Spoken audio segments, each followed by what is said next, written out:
झेंडा, रेगे, भोसले अशा चित्रपटांमध्ये काम केलं ना. एक अवधूत गुप्त्यांबरोबरचा कास्टिंगचा काहीतरी एक हा एकताराच्या वेळेला. हां, एकतारा काय आहे? एकतारा सिनेमा आहे हा. बरं झालं तुम्ही हा प्रश्न विचारलात. हां. बरेच जण विचारतात पण मी त्यातले काही लोक आहेत ज्यांनी पाहिलं आहे. पण तुम्हाला खरं सांगू, मी आधी तो किस्सा सांगतो अवधूतचा, मग हा सांगतो. काय झेंडा मोरे केल्यानंतर अवधूत गुप्ते एक सिनेमा करणार होता ज्याचं नाव होतं एकतारा. नाही, त्यानंतर त्यांनी काहीतरी वेगळा केला का माहीत नाही, पण एकतारा करणार होता. आणि मग ती कथा होती आणि अवधूतनी मला एकदा फोन केला की संध्या एक नवीन फिल्म मस्त तयार झाली आहे, लिहिली आहे, तर काय करतो, ये मस्त तुला ऐकवतो. मग मी हा येतो. तर मला अवधूत म्हणाला फक्त मग एका तू नाही आहेस त्यात. म्हटलं का नाही, तू नाही आहेस त्यात, गपचूप फक्त स्टोरी ऐकायला कशी वाटते मला सांग. माझ्या मागे मग तो आमच्या मैत्रीच्या भाषेत खूप काही बोलला, तर इथे नाही बोलू शकत. तू भिकाऱ्याचं काही मागे लागू नकोस, नाही देणार मी तुला तो रोल. म्हटलं ठीक आहे येतो, ऐकव तर ना, मग बघू आपण. मग गेलो मी त्याच्याकडे, मग त्यांना ती स्टोरी ऐकवली. पूर्ण झाल्यानंतर मी म्हटलं गुप्ते मी करतो. तर मी तुला बोललो ना तू नाहीस. म्हटलं गुप्ते यार प्लीज प्लीज. आणि मग त्यांनी ते मला नाहीच ठरवलं होतं. मग त्याच्या ऑडिशन्स सुरू झाल्या आणि माझ्या कानावर आलं की गुप्तेनी खरंच मला नाही घेत आहे. मग मी आमचा विशाल देवरुखकर म्हणून त्याचा असोसिएट होता. म्हटलं विशाल काय रे, तो ऑडिशन चालू आहे. मग ऑडिशन म्हटलं मी देऊ का ऑडिशन? नाही तू नको येऊस, मला अवधूत दादाने सांगितलं आहे संत्याला नाही सांगायचं नाही सांगायचं. त्याला टेन्शन. म्हटलं तू एक काम कर ना, बोलू नको ना, मी येतो असं डायरेक्ट येतो. म्हटलं मग तुम्हाला सांग ऑडिशन काय आहे, काय कॅरेक्टर करायचं आहे, मग तुला माझं नाव नको घेऊस. मग त्यांनी मला सांगितलं की असंच एक कॅरेक्टर ते प्ले करायचं आहे, एक वारकरी दिसणारा मुलगा, आणि मग सक्सेस मिळाल्यानंतर रॉकस्टारवाला. ओके. आणि मी गेलो ऑडिशनला. मी अभिजित पानसेकडून त्याचा एक लेहंगा सदरा घेतला, टोपी घेतली त्याच्याकडे, ती गांधी टोपी, ती शॉल झोळी होती त्याच्याकडे, ती घेतली. आणि तुम्हाला बोललो पानसे मला बोलला काय चाललंयच कुठे, काय भविष्य, काय नवीन धंदा सुरू केलंच काय भविष्य सांगायचं. म्हटलं लागत नाही, असंच ऑडिशनला चाललं आहे. आणि मग तिकडे जाऊन ऑडिशन दिलं मी, जे अवधूतला माहीत नव्हतं. आणि नंतर ते अवधूतला अचानक विशालनी दाखवलं आणि मला अवधूतनी फोन केला, अरे निच्चड माणसा, तू आलाच कसा इकडे आणि दिलंच कसं ऑडिशन? म्हटलं यार मला द्यायचं होतं, तुला काय प्रॉब्लेम आहे, तुला करायचं तर कर कास्ट वगैरे. आणि 2-3 दिवसांनी त्याचा फोन आला, ये ऑफिसला भेट. नाही का म्हणत होता पण?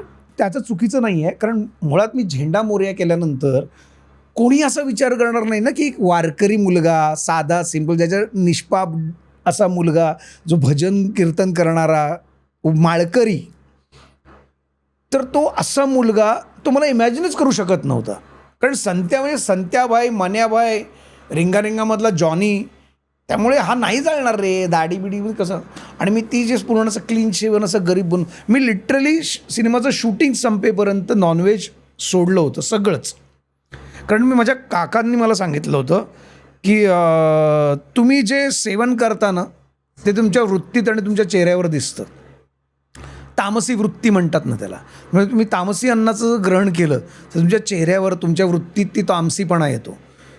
तर मी विचार केला मग आपण तेच बंद, म्हणजे त्यांनी म्हटलं ते बंद, कारण माळकरी तुम्ही कुठले असे सिम्पल, माहीत मी असं म्हणतो आहे, पण तो विचार केला आणि म्हटलं ठीक आहे, मी बंद केलं सगळं.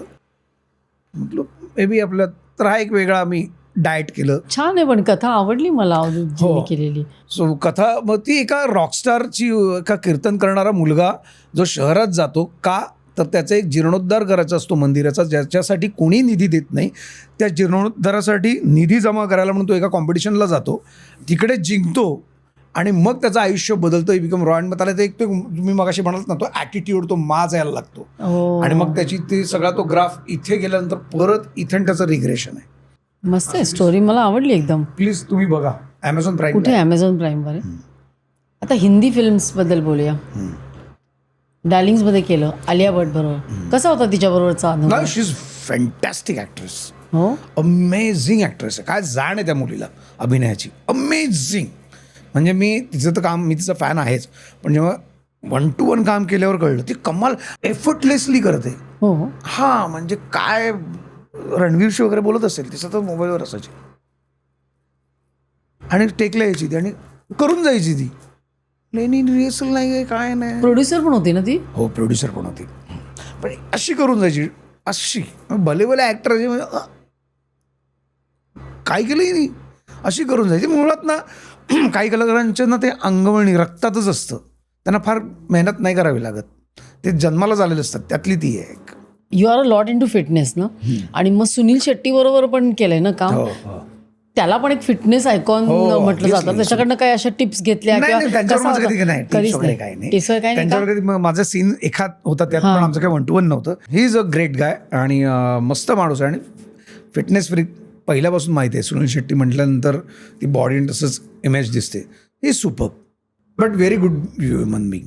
Superb is. मनोज वाजपेयी ते तर स्वतःच एक ऍक्टिंग इन्स्टिट्यूशन आहेत. त्यांच्याकडनं काय शिकायला मिळालं का? काय नाही शिकायला मिळालं हे विचारा. Is tremendous. मी एक सांगू तुम्हाला, अनेक कलाकारांची ना मिमिक्री केली जाते.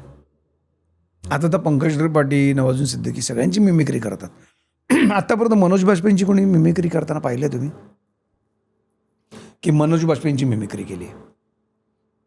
एकदा तरी सांगा की मनोज बाजपेयीचा आवाज काढला आणि मिमिक्री केली आहे.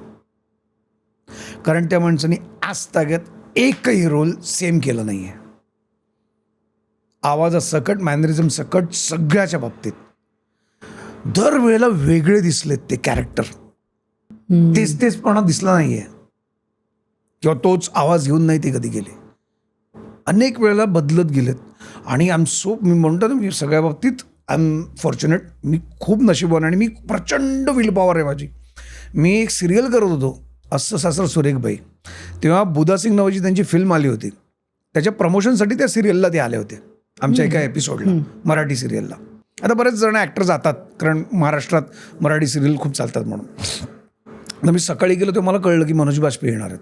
काय बोलतो आणि नेमकं कळलं की सीन माझ्याबरोबरच आहे. काय ते येतात आणि मला म्हणाल दुसऱ्याला, अरे तो देखना बिलकुल बुधा सिंग देखना वगैरे असं बोलून ते जातात.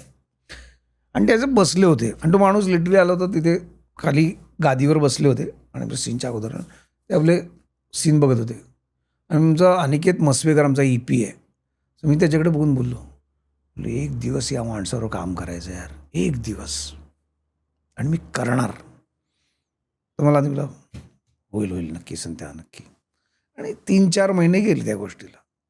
आणि I got a call from one casting company की sir we casting for one film, so we want your audition. मी गेलो ऑडिशनला, ऑडिशन वगैरे दिलं आणि मला 2 दिवसांनी फोन आला, हे संतोष कहाँ पे तू? हाँ. बोला कौन? अरे देवाशीष बात कर रहा हूँ. बोला कौन देवाशीष? देवाशीष मखीजा. बोला हा सर. कारण देवाशीष मखीजाचे डिरेक्टर, ज्याचं मी तांडव पाहिलं होतं, इलायची पाहिली होती, शॉर्ट फिल्म्स, आजी पाहिली होती. मी पटकन म्हटलं हां देव सर. हे पण माझ्यासाठी मॅनिफेस्टेशन होतं. जेव्हा मी ते बघितले होते आजी आणि तांडव, ते म्हटलं यार अशा दिग्दर्शक याच्यावर काम करायचं यार. आणि got a call from Devashish, कैसा है तू, तेरा ऑडिशन देगा, तू आजा, किधर रहता है तू? बोले सर थाना रहता हूँ. अरे यार तू थाना कैसे? तर तेवढं त्यांनी म्हटलं नाही सर वैसे कोई प्रॉब्लम नहीं, 1 घंटे में पहुंच जाऊंगा. नाही छोटा टाइम लग जाएगा, तू कल आ जा. आणि दुसऱ्या दिवशी त्यांना भेटायला गेलो. देवाशीष मखीजाने मला मी आतमध्ये गेलो, अरे आजा आतमध्ये गेलो, सगळे असे त्यांचं बसले होते असिस्टंट डिरेक्टर वगैरे. तर उठून देवाशीष मखीजाने टाळी वाजवली आणि सगळ्यांना बोललं, so here come my Vilas. So डायरेक्टच बोलले ते. रोल ठरवला होता. हां. तर त्यांनी मला सांगितलं, संत्या तेरे को मैंने 10 साल पहले देखा है. त्यांनी झेंडा बघितला होता आणि ते रायटिंग प्रोसेसमध्ये होते या फिल्मच्या. आणि तेव्हा Meerut Trivedi was writer, main writer फिल्मचा. तेव्हा देवाशीष मखीजांना मेरठ त्रिवेदीने दाखवलं होतं झेंडा. बोलतो ये देख, ये लडके को देख, ये तेरा विलास बन सकता है. 10 वर्षापूर्वी. तेव्हा मी त्यांना आवडलो होतो. त्यांनी झेंडा पूर्ण बघितला होता. तेव्हा त्यांनी मला सांगितलं, मैंने पूरी फिल्म देखी, तब मैंने बोला ये मेरा विलास है. तेरा ऑडिशन इसलिए मैंने लिया कि तू वैसे ही दिखता है कि तू बदल गया है. तू वैसे ही दिख रहा है. आणि मग त्याच्यानंतर लेकिन तेरे को भी बदलना पडेगा बोलले, तेव्हा थोडासा पॉइंट लाना पडेगा, तेरे को पेट बढ़ाना पडेगा. बोललो मग ते केलं आणि मी काच झालो तिकडे. आणि त्यांनी मला बॉम्ब बोललो, अरे यार तेरे को तू कर रहा है मेरे साथ, तेरे को पता ना और कौन कौन है? मनोज भी कर रहा है, तू और मनोज लीड है. तो बोले सर मनोज, अबे मनोज बाजपेयी. बोले क्या बात कर रहे सर? मनोज सर. हाँ फिर तेरी ऑडिशन देखी उसने, बहुत खुश हो गया, उसने ही बोला ये बेस्ट है लड़का करके. आणि सी यार मला आईला आपण बोललो ते एक दिवस काम करीन या माणसाबरोबर. आणि मला लीड रोलमध्ये त्यांच्यावर, मी आणि वाजपेयी आम्ही दोघं लीड, जी सोनी लिव्हला आता ॲमेझॉनला पण नेटफ्लिक्सला पण आहे. हो. आणि त्याच्यानंतर जी मैत्री झाली माझी आणि वाजपेयींची, अमेझिंग. म्हणजे सिनेमानंतर आजही त्यांचा मेसेज असतो, आज ज्या व्यक्तीला आपण आयडल मानतो, आपला आदर्श मानतो, किंवा ज्याला आपण सिनेमात बघून आपण पण ॲक्टर होऊया का असा विचार केला होता, आज त्या व्यक्तीबरोबर काम करणं, त्या व्यक्तीशी ओळख असणं, त्याचा नंबर माझ्याकडे असणं, that's very amazing thing. That's why मी कायम बोलत असतो, आय एम सो ब्लेस्ड. खरंय. ज्याला आपण असं एकदम असं बघितलं हो, त्याच्यावर म्हणजे ज्या दिग्दर्शकाबरोबर काम करत, देवाशिष मगेश यार एकसाथ काम करणं, तो डिरेक्टर एकसाथ काम करत, तो अभिनेता, नशीब. हा, नशीब. काय थँक्यू. नशीब अँड ऑफकोर्स प्रयत्न. येस.